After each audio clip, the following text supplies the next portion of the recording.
Muy buenas tardes. A nombre de la Universidad Autónoma de Baja California, sean todos bienvenidas y bienvenidos a este evento tan importante, a esta entrega de libros 21 para el 21, que encabeza Paco Ignacio Taibo II, el director del Fondo de Cultura Económica, que nos acompaña el día de hoy. Sean todos bienvenidos. Este es un esfuerzo conjunto de la Universidad Autónoma de Baja California, la Facultad de Humanidades y Ciencias Sociales, el Fondo de Cultura Económica, por supuesto, la Secretaría de Cultura de Baja California y el Instituto de Cultura de Baja California, que unen esfuerzos para hacer posible estas entregas que se realizan el día de hoy y que, como ustedes se podrán dar cuenta, son obras muy importantes del acervo de la producción editorial mexicana. Me permitiré ahora presentar al presidium que encabeza esta ceremonia, iniciando por la maestra Edith Montiel Ayala, vicerrectora de UABC Campus Tijuana.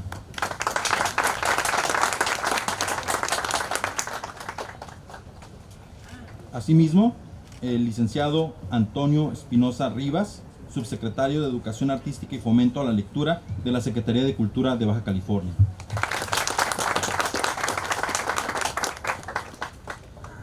Asimismo, la directora de nuestra Facultad de Humanidades y Ciencias Sociales, la doctora María de Jesús Montoya Robles. Y lo dejé al final, pero a propósito, no creen que fue un error. Presentar al gran escritor, historiador y director del Fondo de Cultura Económica, Paco Ignacio Taibo II. Bienvenido. Estuviste a punto de licenciarme. Sí. Antes de dar inicio a los mensajes que nos van a dirigir cada uno de ellos para hablarnos de esta campaña, de esta entrega, quiero recordar una frase de Michel Houellebecq que dice: vivir sin leer es peligroso porque obliga a conformarse con la vida. La importancia, pues, de leer y de vivir varias vidas. El propio Paco Ignacio Taibo ha dicho en muchos de sus talleres la importancia de escribir porque puede ser todo lo que él quiera hacer, ¿no? Dijo, alguna vez quise ser bombero, quería hacer otra cosa, pero me di cuenta que siendo escritor podría hacer todo eso. Muy buenas tardes. Es un verdadero gusto saludarles en el corazón de nuestro campus universitario Tijuana, ver a nuestros jóvenes estudiantes reunidos en esta explanada ante una acción que sin duda nos forma como profesionistas, como ciudadanos y como personas: la lectura. Licenciado Antonio Espinosa Rivas, en representación de la maestra Almadelia Ábrego Ceballos, secretaria de Cultura del Gobierno del Estado de Baja California, sea bienvenido a la UABC Campus Tijuana. Doctora María de Jesús Montoya Robles, directora de la Facultad de Humanidades y Ciencias Sociales, gracias por promover y apoyarnos a organizar estas importantes actividades. Paco Ignacio Taibo II, destacado escritor, periodista, historiador, titular del Fondo de Cultura Económica. Qué gusto tenerlo en la Universidad Autónoma de Baja California. Un aplauso, por favor.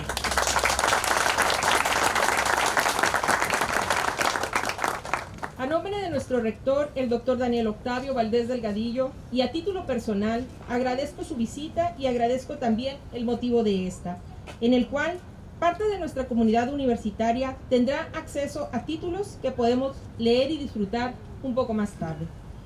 21 para el 21 es sin duda una acción digna de reconocerse, porque representa para muchos estudiantes y docentes los títulos que convivieron en las aulas y que hoy, desde su formación universitaria, pueden recordar para encontrar otros significados.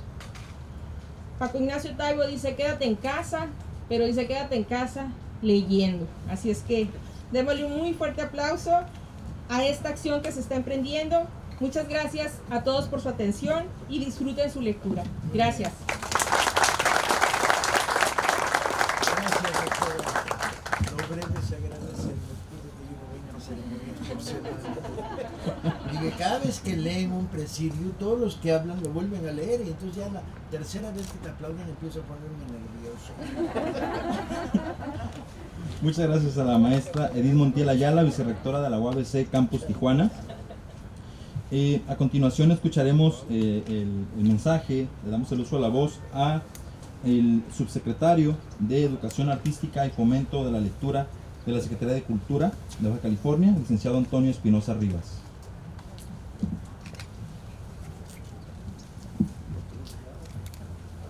Bueno, pues ya escuchamos a nuestro autor y donador de libros, Seremos Breves. Solamente quería hacerles llegar el mensaje de nuestra secretaria de Cultura, la maestra Almadele Ábrego, reiterar el compromiso que se tiene en este nuevo gobierno del Estado a través de la Secretaría de Cultura con el fomento a la lectura. Es un compromiso real, un compromiso que se va a ratificar con todas nuestras actividades y todas nuestras acciones, y agradecemos que el padrino de esta plan de fomento a la lectura sea hoy el Fondo de Cultura Económica, con esta gran serie de 21 libros para el 21. Son títulos que yo sé que van a disfrutar, que realmente valoren el obsequio de un libro, que cuando les regalan un libro, además de un regalo, es un halago. No cualquiera tiene la capacidad de tener el valor y depositarle esa fuerza al libro, que es la mejor agencia de viajes. Así es que le damos la mejor de las bienvenidas a Paco. Lo hemos tenido siempre, es un amigo de Baja California, desde la FIL de UABC y reiteradas actividades que hemos hecho en línea. Para nosotros es un placer siempre recibirlo, su tesón, su ejemplo que nos da con esa fortaleza y la pila incansable que tiene de andar fomentando la lectura a lo largo de todo el país.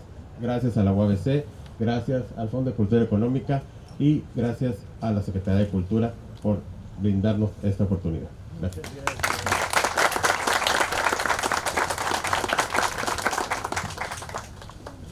Muchísimas gracias al licenciado Antonio Espinosa Rivas, su secretario de Educación Artística y Fomento a la Lectura de la Secretaría de Cultura de Baja California. Y pues ahora, sin más, escucharemos el mensaje del director del Fondo de Cultura Económica, escritor, historiador, tallerista, Paco Ignacio Taibo II. Adelante. Ustedes son una generación que no me angustia tanto. Yo vivo en angustias. La culpa es el mejor motor de un funcionario honesto. ¿Cómo demonios reparar tanto daño que ha sufrido este país, tanto desastre, tanta corrupción, tanto abuso, tanto doble lenguaje, tanta mentira, tanta simulación? Una sociedad tan castigada por tantos años de esta especie de desprecio por los ciudadanos. Y vivo con la culpa, tengo culpas muy raras. ¿Por qué no llegaste a la costa de Oaxaca? ¿Por qué no llegué a la costa de Oaxaca? ¿Y qué vamos a hacer en Carrillo Puerto?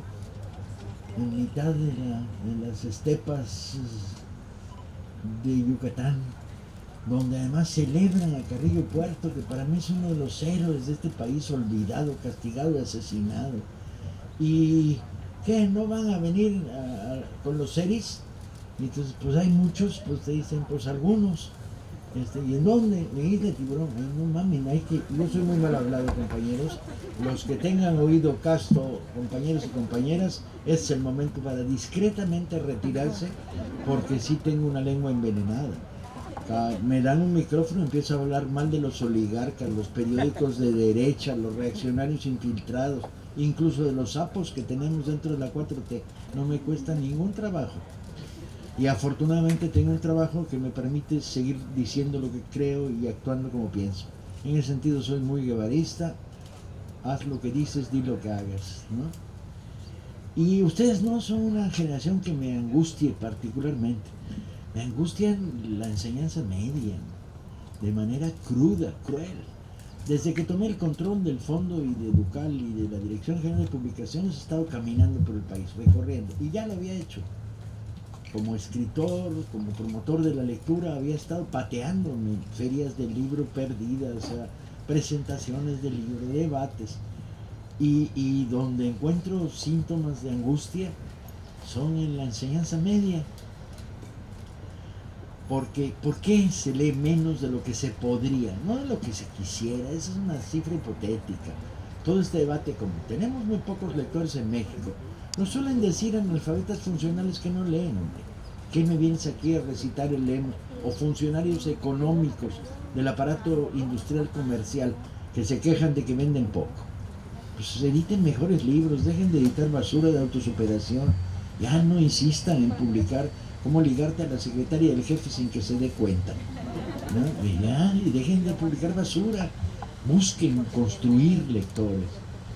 Y entonces se lee poco. No, la pregunta es mala, no es se lee poco, sino ¿se puede leer más y mejor?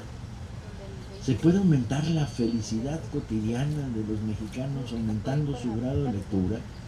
Se puede hacer que el que se construye como profesionista, como técnico, como educando, amplíe horizontes, o ya está condenado toda su vida a leer manuales de operación y aprender cursos de computación que mejoren su calidad para darle la tecla, ¿no?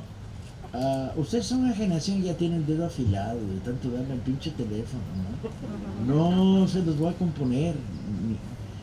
Y no me angustia, en estos marcos uno encuentra lectores, ya los hay, son lectores, ya descubrieron las posibilidades inmensas de la lectura, encuentras posibles lectores que no la han descubierto.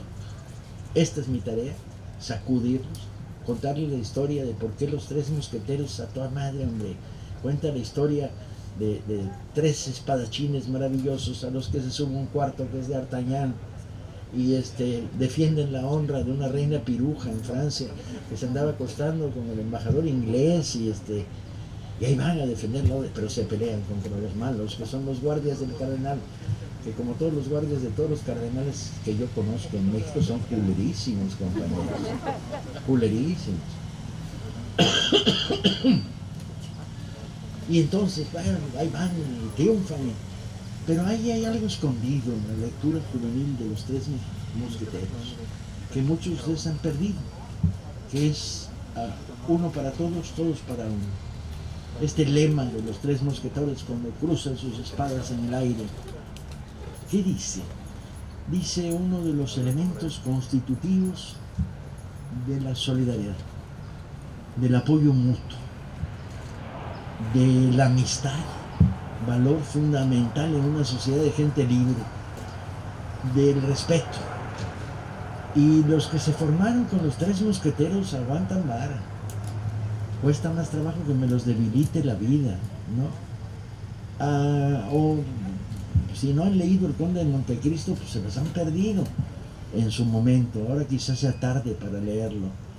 Pero es la historia de un pobre güey, de veras pobre güey, que trabaja en una compañía naviera y es próspero y tiene una novia pirurris y ya se va a casar y dirige un navío comercial y su papá es jefe de una empresa naviera y de repente cae en un complot que nadie entiende por qué, cómo, y lo meten en una conspiración entre los retornadores de Napoleón y los viejos monárquicos y le quitan el barco y le tumban a la novia y meten al bote a su papá y lo mandan al castillo de Kiev. Ustedes no conocen el pinche castillo de Kiev en las afueras de Marsella, pero es feísimo. Agua hasta la rodilla en los calabozos profundos, frío y encierro total, aislamiento. Y entonces el güey conoce a uno, no se las voy a contar porque no me gusta spoilear novelas, y algunos de ustedes los voy a convencer de que mañana busquen una librería de viejo los tres, el Conde de Montecristo. Y entonces, ¿qué hace? Pues tiene un amigo, a través de los ladrillos, se comunica con él y luego falsifica su muerte y lo tiran al mar, envuelto en una sarga y corta y nada, y llega, y entonces el otro ya le dio las pistas de un tesoro inmenso, y me imaginaba yo a los 8 años, pinche tesoro, un montón de lingotes de oro y esmeraldas y perlas. ¿Y qué hace el mundo dantés, futuro conde de Montecristo? Pone una Oxxo con el dinero del tesoro, se compra una empresa automotriz, o compra un equipo de fútbol. Mi madre se dedica con todo su dinero, todo a la venganza, a chingarse los que se lo chingaron, uno tras otro, y conspiraciones y complots y simulacros. Y es el gran libro sobre la venganza como desagravio. Y cuando yo leí El Conde de Montecristo, todavía no sabía lo feo que era la sociedad en la que yo vivía. Pero iba haciendo lentamente mi lista de mis enemigos. El Conde de Montecristo tiene la lista, y me los voy a chingar. Y yo tenía a Zabludovsky, mentidor profesional en el 68, que dice que no hubo muertos el 2 de octubre. Órale, güey. Gustavo Díaz Ordaz, presidente de la República, asesino que ordenó la matanza de estudiantes. Órale, güey, número 2 en la lista. Luis Echeverría, yo tenía mi lista del Conde de Montecristo. A los 18 años, pues es una lista medio utópica, me tomó 30 años más que se los llevara pifas, ¿no? Algunos de muerte natural, otros encerrados en su casa, otros juzgados por la historia. Mi lista ha venido creciendo, termina con Enrique Peña Nieto, presidente pendejo de la República, que había leído la Biblia pero no toda, y ordenador de asesinatos y cerrador de escuelas normales. ¿Dónde te cabe la cabeza? Civilización o barbarie. ¿Qué puede haber más bárbaro que cerrar una escuela normal en un país como este? Y ahí tengo mi lista del Conde de Montecristo. Lamentablemente yo no soy Andrés. Andrés, cuando discutí esto públicamente con él, le dije, como Pancho Villa, ¿y usted a favor de la venganza? Él dijo, no, Paco. En público me regañó. Dijo, de la justicia. Yo dije, sí, de la justicia, Andrés, pero la justicia y la venganza. Y dijo, no, de la justicia, del reparo de la injusticia, dijo Andrés. Yo dije, pues no me voy a poner a discutir con el líder natural de la 4T sobre si justicia sí, justicia no, estoy de acuerdo. Pero y un poquito de venganza, como dijo Pancho Villa, ¿sí? Mujeres arrastradas por los caminos rurales de Chihuahua y violadas por la cordada. Campesinos ovejeros que les ponían alambre de púa para que no pudieran acceder a las fuentes de agua de Chihuahua, ¿sí? Con matones y pistoleros de las empresas agrícolas, a funcionarios corruptos que primero castigaban y luego preguntaban ¿por qué estoy castigando? Curas de pueblo que bendecían cuando era torturado públicamente un campesino por haberse robado una vaca. Pues no, yo soy villista, ni modo, man. Llegó Villa y le chinga que les puso, y donde los encontró. Y la revolución es un fenómeno donde la violencia brota y se desata. Y yo tenía mi lista del Conde de Montecristo, igual que Villa, que leyó, por cierto, ojo, abusados, leyó Los Tres Mosqueteros cuando tenía 35 años. Fue su primer libro cuando llegó a Canutillo. Se llevó El Tesoro de la Juventud, completito o casi. Tenía un mueblecito, lo pude ver qué leía y pude ver qué estaba leyendo en los días previos a su muerte. Estaba leyendo Los Tres Mosqueteros. ¿Estoy yo muy loco o hay una especie de conexión diabólica entre el mundo de la lectura y el mundo de las ideas?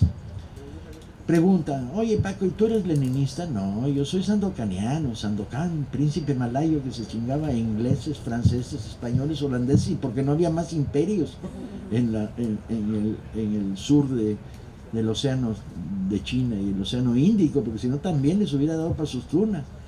Y yo soy sandocaniano, estoy formado por mis lecturas infantiles. Y entonces, ¿qué reflexión me hace darle vueltas a todo esto?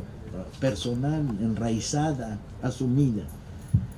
Pues usted es feminista y que a fuerzas, no más faltaba, la mitad del género humano son mujeres y además la mitad más inteligente, como todo el mundo sabe, y ni hagan cara los machines que asisten a esta conferencia, porque es hecho demostrado, científico y muy fácilmente redemostrable.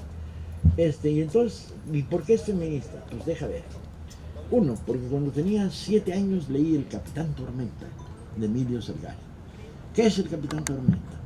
Se las voy a spoilear.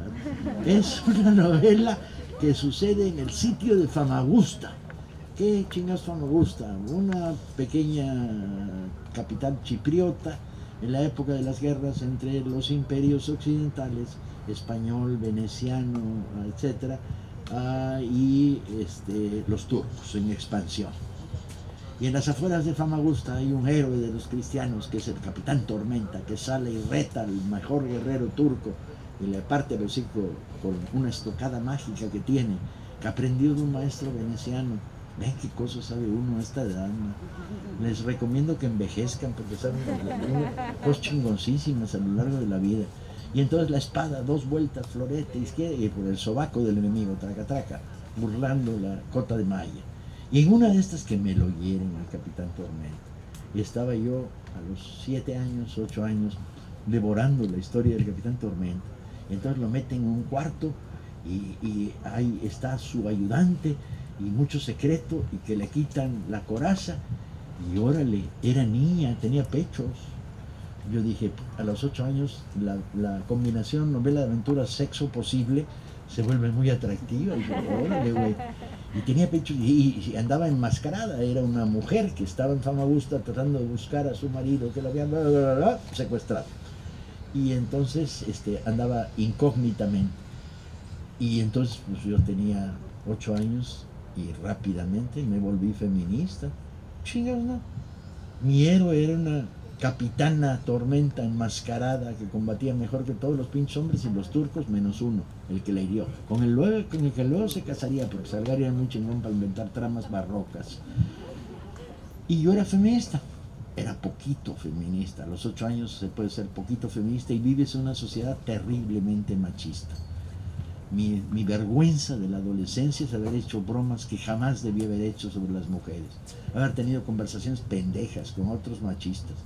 No haber fustigado a los machistas que me acompañaban. No haber reprimido a los buleadores, ¿no? Que traían loco a alguien porque tenía pequeño tamaño, el pito chico, o que teníamos en la secundaria regaderas compartidas. Es mi vergüenza, pero bueno, fui aprendiendo con el paso del tiempo y llegó el 68 y lo viste. Hombres o mujeres, faldito, pantalón, un mismo corazón. Y veías además las batallas de las compañeras. Mi amiga Cristina, chihuahuense, que no solo tenía que ir en primera fila para que no dijeran que era chava, ¿no? Y subirse la primera en los postes de la luz para echar meeting cuando venían los granaderos tolete en mano a perseguirnos, sino que además en las tardes tenía una batalla contra sus padres que le decían, no, Cristina, tú eres niña, tus hermanos sí pueden ir a las manifestaciones, pero tú no, y tú no puedes ir a dormir en la escuela en huelga, en la facultad, eres mujer. Y esta batallaba a nombre suyo y de sus hermanas más pequeñas por tener su derecho igualitario, ¿sí? Y yo vi la batalla de decenas de mujeres maravillosas, brillantes, entregadas, exigiendo derechos. Y luego la vida me llevó por lugares muy raros. Me llevó a los movimientos de las costureras de Irapuato, una ciudad de mujeres, donde el dinero sale del trabajo de las mujeres, donde los hombres han emigrado y donde están en los talleres de costura bajo salarios humillantes, con acoso sexual permanente de los encargados, que son machines, de las empresas. Y ahí dije, encontré a mi mitad del género humano. Estaba enamorado de todas, de las 60, pero en aquella época ya estaba casado, o sea que era platónico mi amor. De las 800 trabajadoras del vestido de Irapuato a las que les dediqué un libro, viendo los pantalones que tenían, y uso una metáfora machista, pantalones, bueno, pues porque eran pantaloneras además, se hacían sus propios pantalones en las fábricas.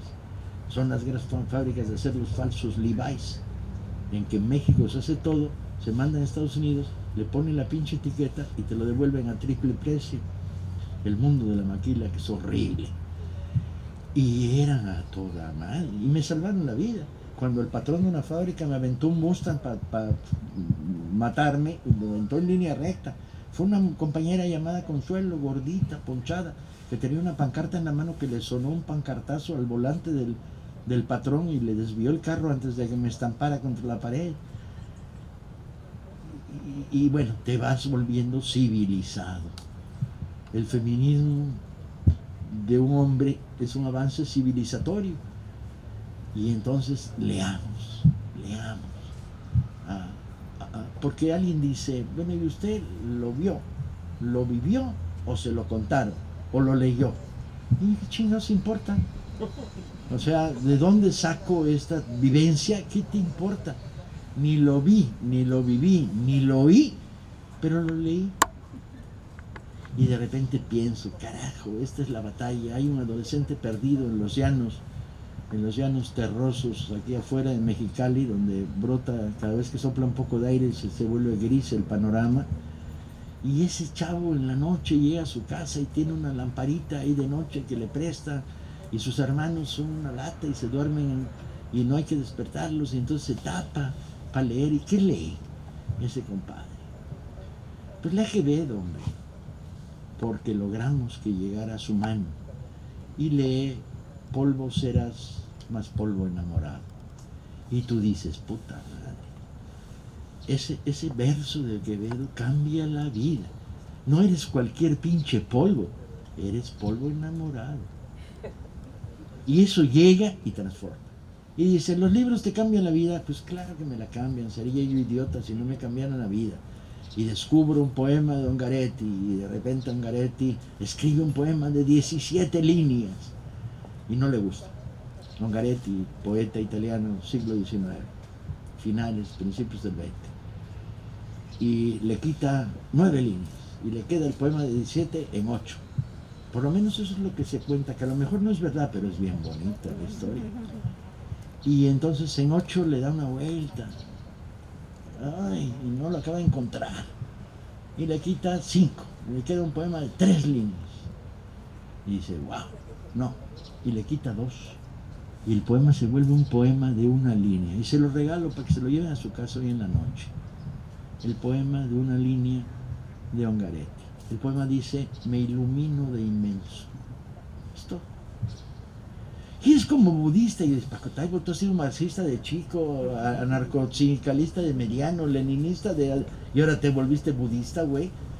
Y yo digo, sí, soy anarcobudista comunista, pero me ilumino de inmenso. Y cuando las mañanas son rudas, son crueles, y tienes a tu abuelito enfermo de COVID, y no alcanza la lana en el espejo, hay un poema de Ungaretti escrito que dice, me ilumino de inmenso. Y es la literatura, no la que te saca del agujero solo se puede sacar ustedes mismos, la que te da la mano para que salgas del agujero.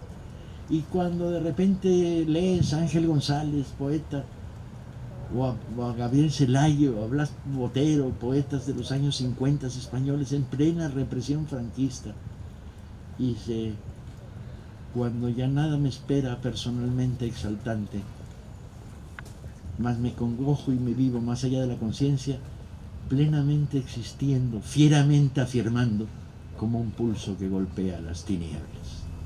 ¡Órale, güey! ¿Cómo quieres ser cuando seas grande? Quiero ser como un pulso que golpea las tinieblas. ¿Pides mucho? Bueno, pues ni modo. Uno puede pedir, luego ya le dan.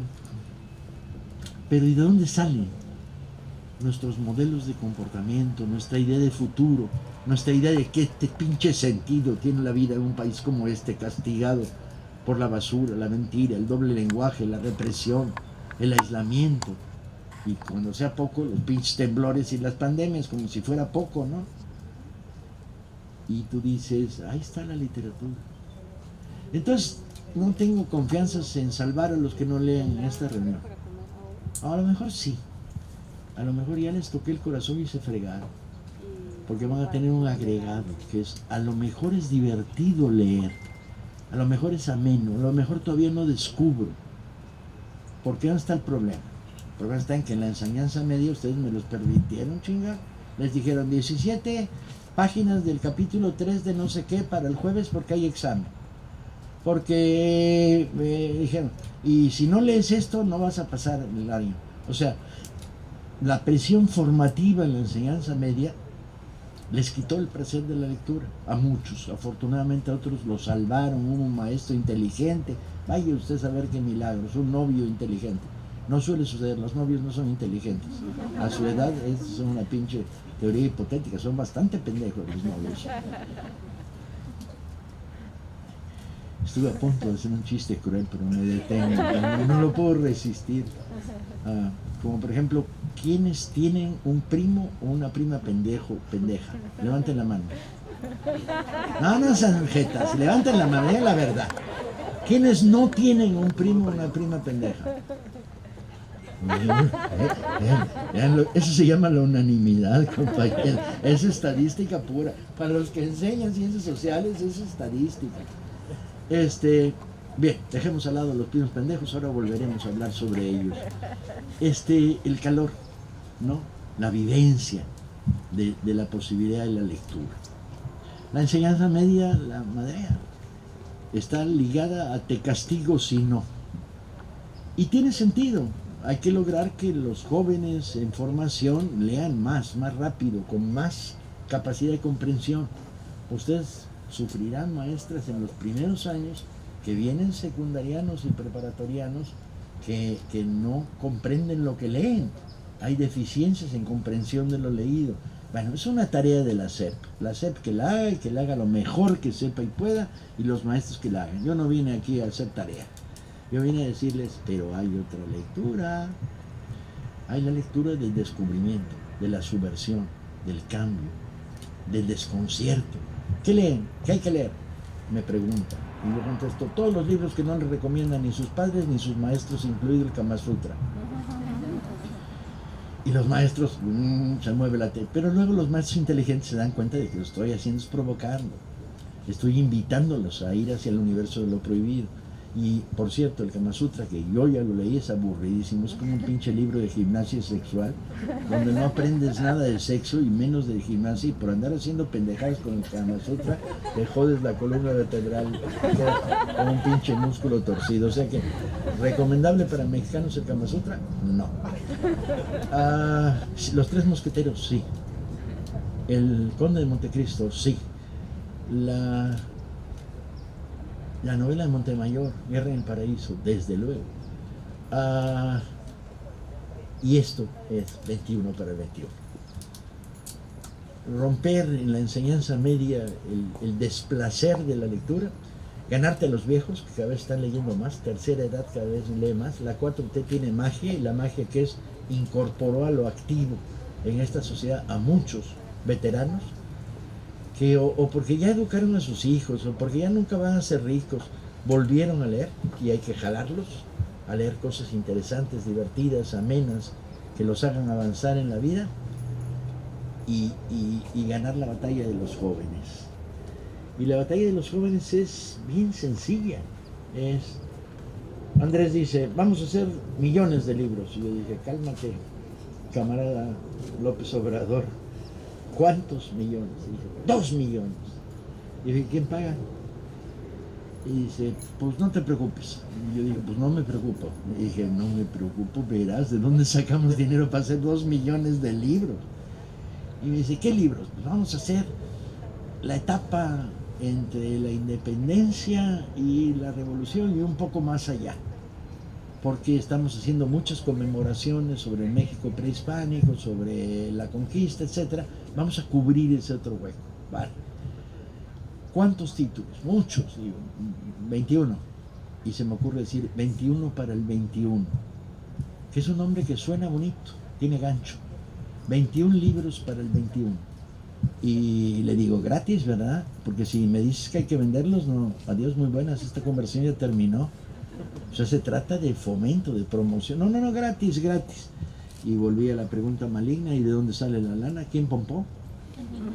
Porque en el fondo tenemos capacidad para producir 21 libros de a 100,000 cada uno, 2.100.000 libros.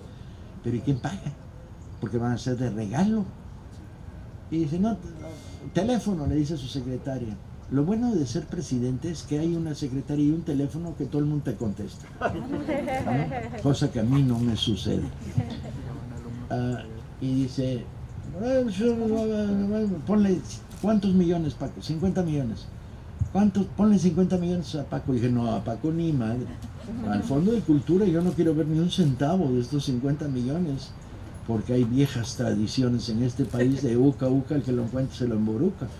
Y no, nosotros somos los que creemos que no te pueden comprar con un billete de 50,000 porque no estamos a la venta. No hay dinero en el mundo que pueda comprar a los hombres y las mujeres de la 4T. Algunos, los más pendejos, sí, pero la enorme mayoría no pueden. No estamos a la venta. ¿Con qué nos pueden comprar? Y entonces la relación, bueno, y le dije a Andrés, ¿de dónde sacamos el dinero? Me dice, devuelvan al pueblo lo robado del instituto. Y dije, uy, qué buena onda. Nomás piensen, un condominio en Acapulco que le tumbamos a un narco con dinero mal habido, o a un político priista, o a uno panista si se apendejó, cosa que suele suceder. Y entonces, pues de ese condominio en Acapulco se vende y sale para hacer esos libros que van a llegar a ti.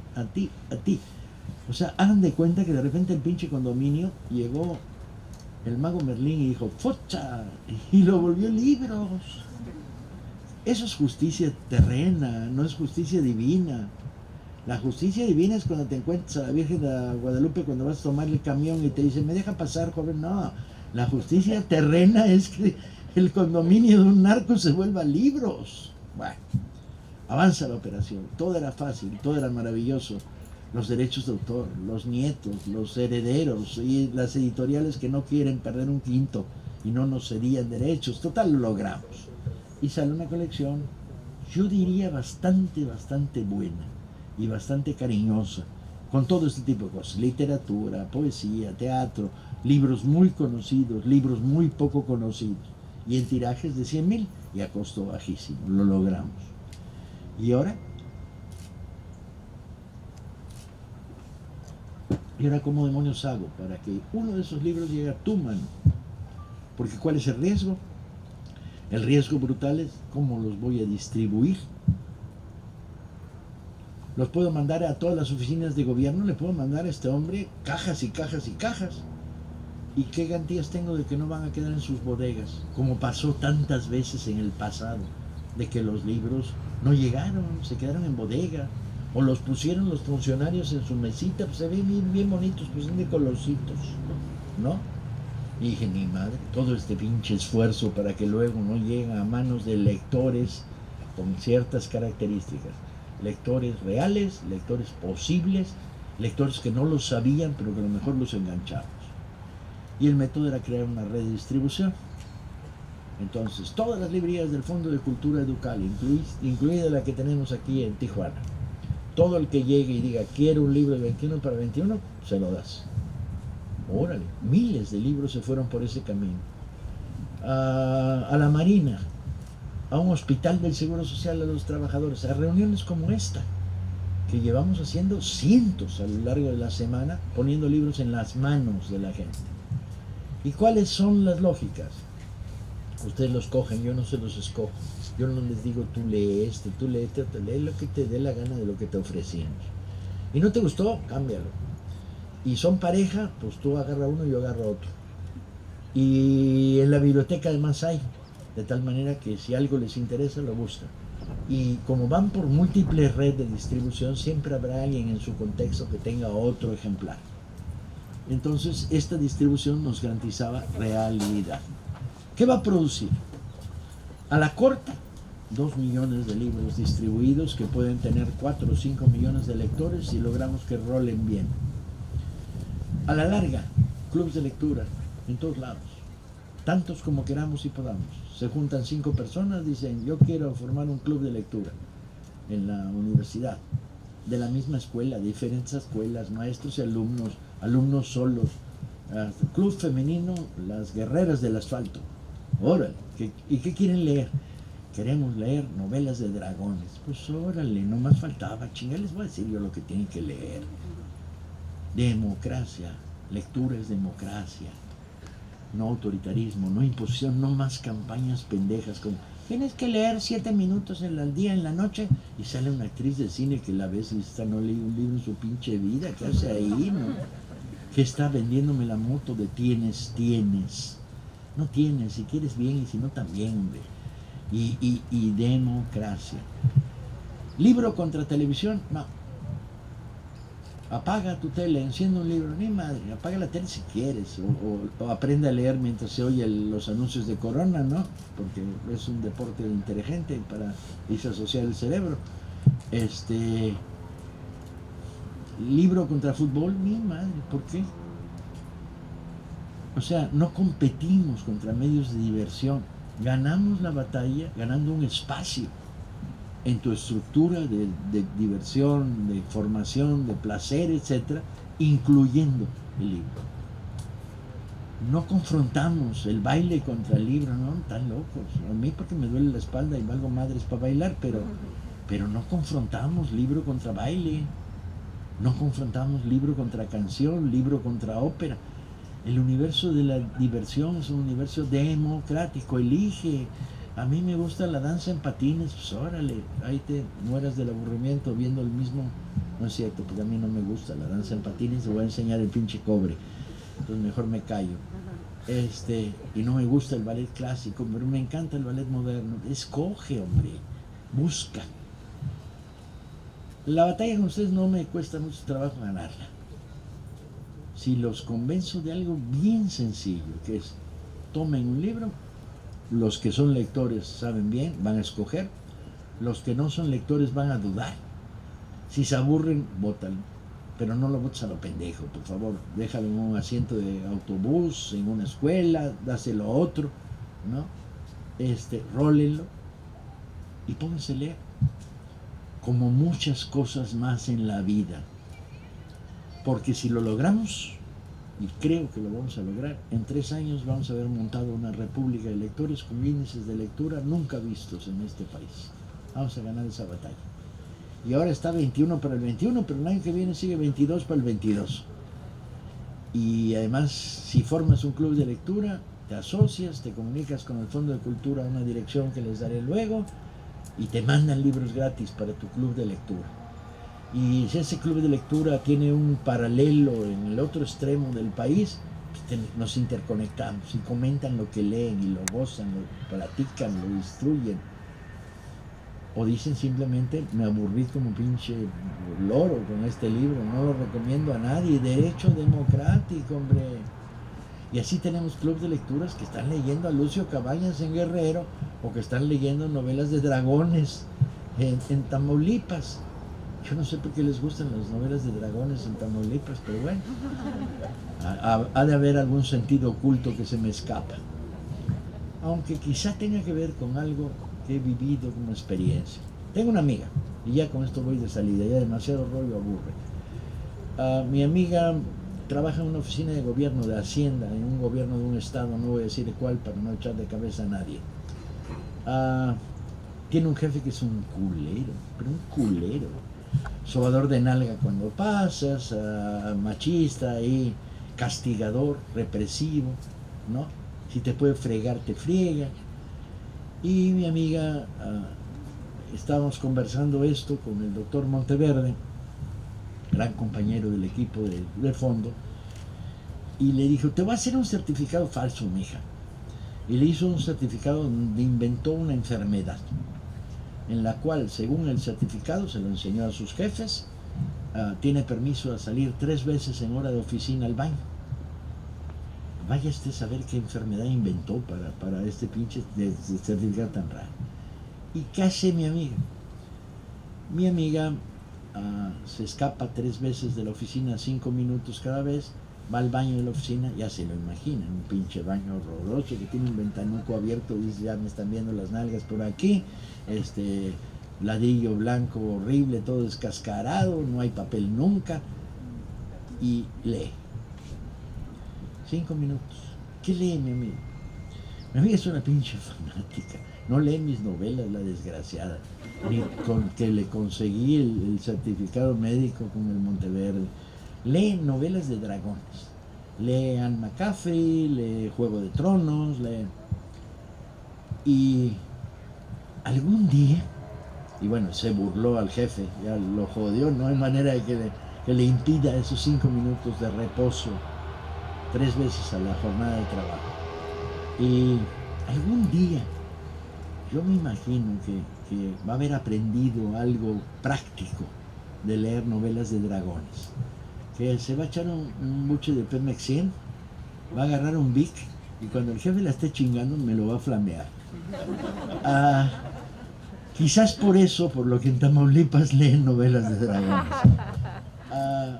Vamos a tener un procedimiento muy sencillo, que es, ustedes van, ven los libros, ¿tenemos más cajas cerradas? Sí. ¿Las podemos abrir aquí? Sí. Para que vean, para que no se amontonen demasiado y vean. Y escogen. Si algo les sirvo de guía, pues ahí me preguntan y les contesto. Muy rápido, porque si no va a ser una lata. Pero escogen. Y tal como veo la concurrencia, podemos darnos el lujo de regalar 2 por cabeza. Y luego vean, pónganse de acuerdo. Oye, tú agarras estos 2, yo agarro estos 2. Y te lo rolo y bla, bla, bla. Y van a ver en la biblioteca de la Universidad de California. O sea que todavía se pueden surtir. desparraman.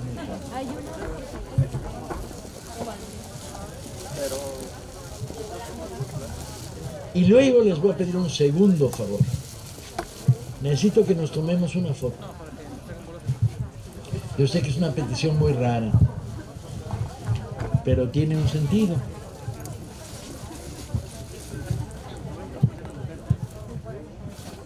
Necesito justificar a quién le doy los libros.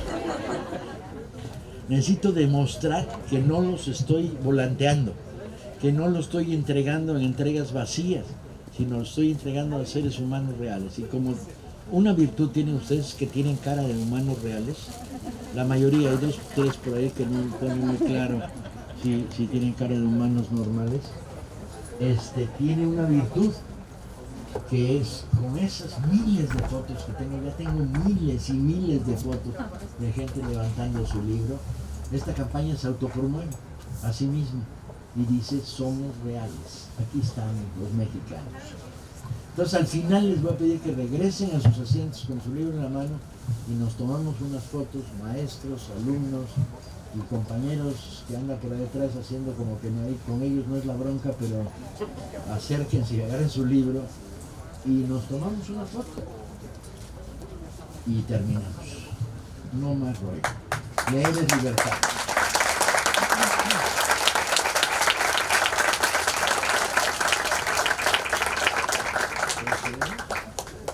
Sí. Adelante. Entonces, Escojan.